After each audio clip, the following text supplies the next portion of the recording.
Chaos. That's the only word that describes America's foreign policy right now. One day it's promises to help allies, the next it's threats to pull the plug. Gaza is painted as a resort, Ukraine is left twisting in the wind, China is called an enemy then suddenly not. And in the middle of this circus, Marco Rubio defending budget cuts so deep they would gut the very department meant to keep us safe.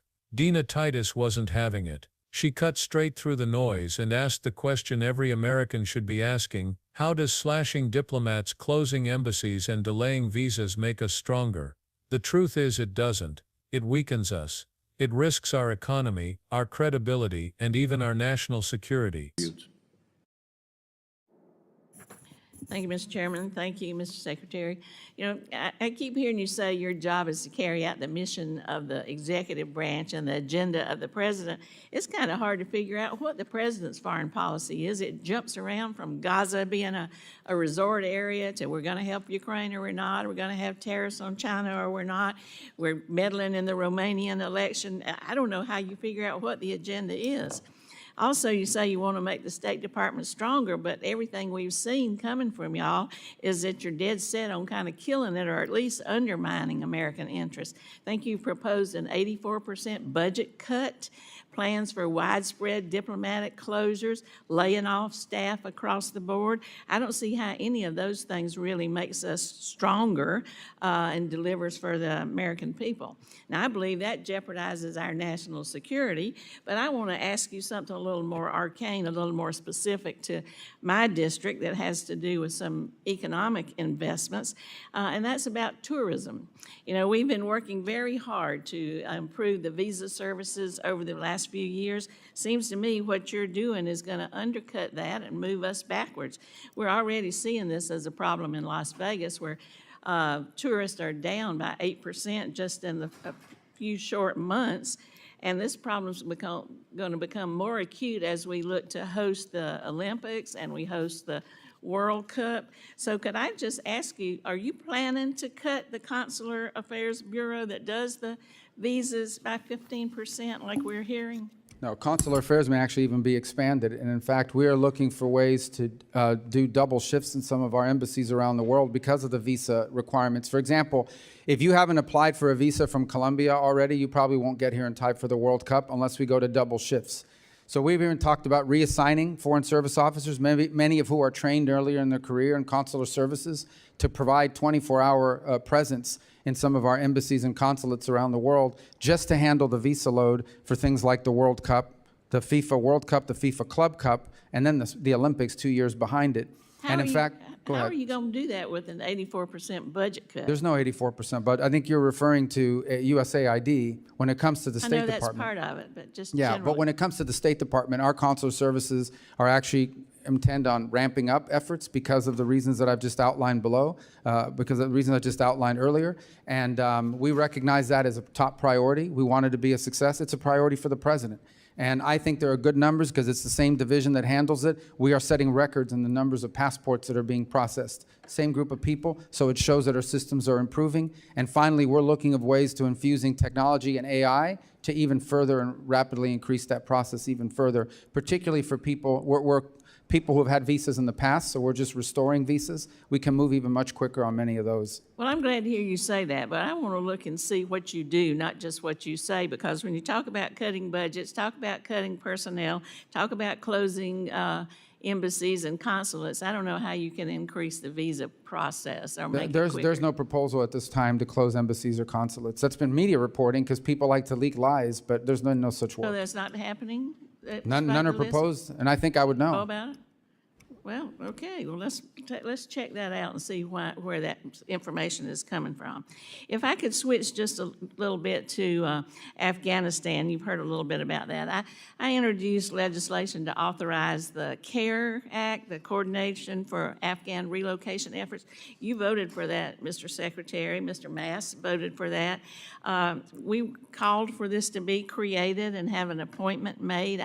I wonder, can you tell us what's happening with that to help us serve these Afghan refugees? Or are you wearing that hat too? Or is there somebody else that you're going to Well, appoint to that's, that well, position? primarily the DHS responsibility for the intake of people into our country. I can certainly take that back and give you information on what progress they've made in that regard.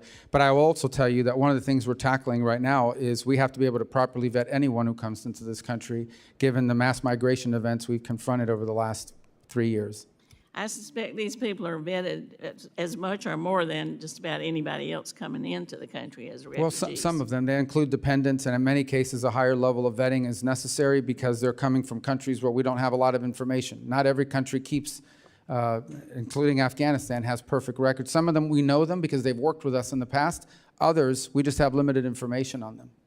So, but we are going to continue with this Afghan relocation efforts and this office, this care office, that's what you're committing to me? Well, we're going to comply with the statutory requirements, but we Okay, also well, have to that's be good. more careful about who we let into this country. Well, I didn't say that. I know we have to be careful, but I'm just saying we need to continue with that effort. You voted for it. Mr. Mass voted for it, but I don't see any progress on it. I hear just the opposite. So I appreciate that commitment. Thank you, and I yield back. Titus exposed the cracks Rubio doesn't want anyone to see, and once you hear what's at stake, from tourism dollars to Afghan refugees, you'll understand why this fight matters more than most people realize. Dina Titus didn't waste any time exposing the chaos at the top. She laid it out plainly. America's foreign policy looks less like strategy and more like a coin toss. One week we're committed to supporting Ukraine, the next week it's silence.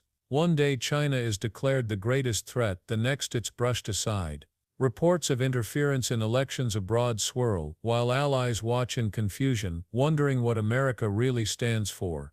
And at the center of all this uncertainty, Marco Rubio keeps defending decisions that make absolutely no sense. This isn't just a communication problem, it's a credibility crisis. When the world can't tell where America stands, our rivals see weakness and our allies hesitate. The message Titus drove home was simple: foreign policy can't be a moving target. Every time the agenda flips, America's image erodes a little more. What's worse, instead of stabilizing the ship, Rubio's team is doubling down on cuts that would make it harder for our diplomats to do their jobs. It's a dangerous combination: mixed signals on the world stage and fewer resources at home. And as Titus made clear, that confusion doesn't just stay in Washington, it ripples across the globe. When Dina Titus pressed Marco Rubio's camp on the numbers, the picture became even more alarming. Reports pointed to proposals of massive cuts, up to 84% slashed from key areas, while talk of embassy closures and widespread layoffs spread through the halls of Washington. For the average American, those numbers may sound like political jargon, but the reality is stark. An underfunded State Department doesn't just mean fewer desks in D.C., it means fewer diplomats overseas to negotiate deals, fewer specialists processing visas, and weaker partnerships with the very nations we rely on for trade, security, and global stability. Titus warned that this kind of short-sighted approach puts America at risk in ways most people don't even see. From slower responses to international crises, to embassies stretched so thin they can't serve U.S. citizens abroad, the impact is immediate and dangerous. Cutting diplomats doesn't save money, it costs more in the long run, because broken alliances and delayed negotiations have a price tag far higher than any budget line. And here's the kicker: while Rubio defends these moves as reforms, the truth is clear. Weakening the tools of diplomacy doesn't make America safer, it leaves us exposed. Dina Titus knew how to make this debate hit home. Instead of just talking about global strategy, she pulled the conversation straight into her district, and the numbers don't lie. In Las Vegas, tourism is the lifeblood of the economy, and the cracks are already showing. Visitor numbers are down by nearly 8% in just a few short months, and that decline comes right as the city prepares for two of the biggest events in modern history, the World Cup and the Olympics. Here's where the problem gets explosive. Every delayed visa means fewer tourists booking hotels, dining in restaurants, and pouring money into local businesses. Those dollars fund jobs, schools, and infrastructure. When visa processing stalls, entire communities take the hit. And yet, instead of fighting for more funding, Rubio's side clings to cuts that would kneecap the very system keeping these dollars flowing. Titus nailed the contradiction. You can't claim to support business and economic growth while choking off the pipeline that brings in the customers.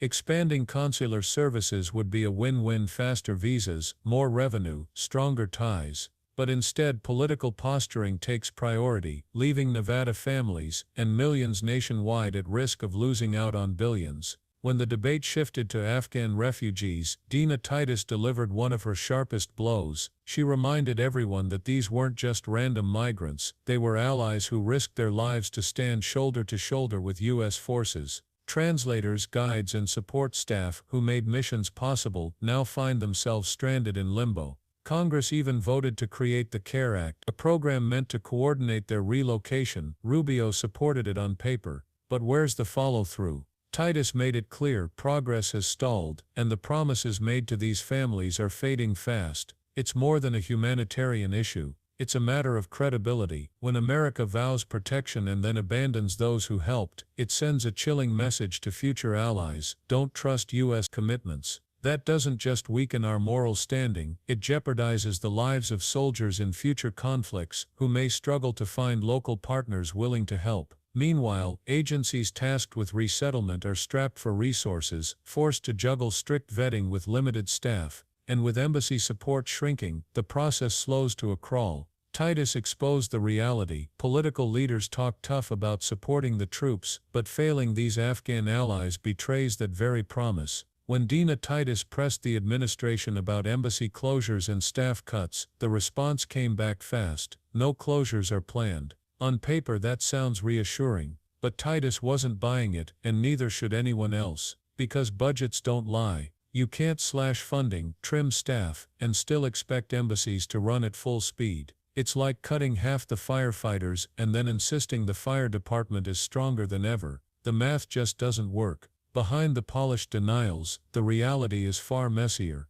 Embassies are already stretched thin, scrambling to process record numbers of passports, visas, and urgent cases for Americans overseas. Add in crises like refugee resettlement and global conflicts, and the workload skyrockets. Without proper funding, something has to give. Either services collapse, or security takes a hit. Titus highlighted that this isn't about rumors or media leaks. It's about what the numbers show, and what Americans will feel when delays, closures, and weakened diplomacy start impacting everyday life. The danger here isn't just inefficiency, it's credibility. When leaders dismiss obvious problems with blanket denials, they're not solving the crisis, they're covering it up.